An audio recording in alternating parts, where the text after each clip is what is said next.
did 2 coats of the Annie Sloan chalk paint in the old white. It obviously does not look very good because I kind of brushed it. I've never used this before, so I wanted to try it out.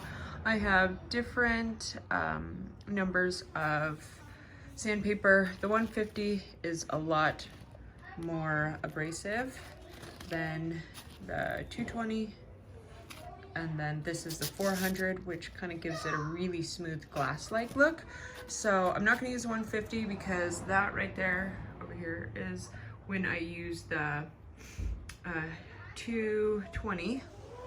So I'm just going to show you right now. I have a hand sander, but I'm going to do just a quick video. So this is what the 220.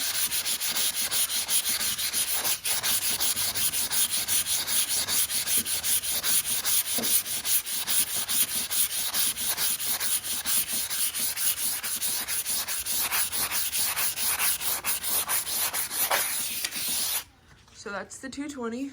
It's a lot smoother. And then I'm going to go over it with the 400, and you'll see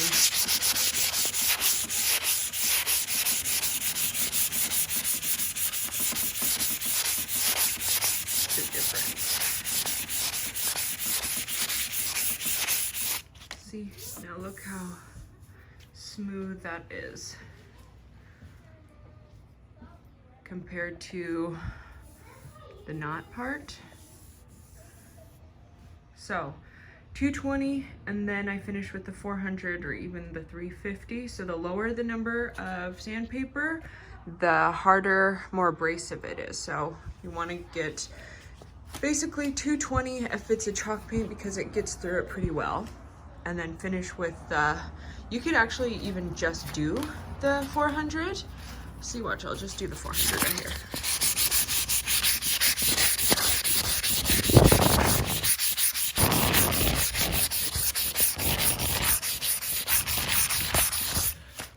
If you don't want it to really get that distressed look, you could just do the 400 to have like a glass-like finish. And if you really want it distressed, you would do the 220.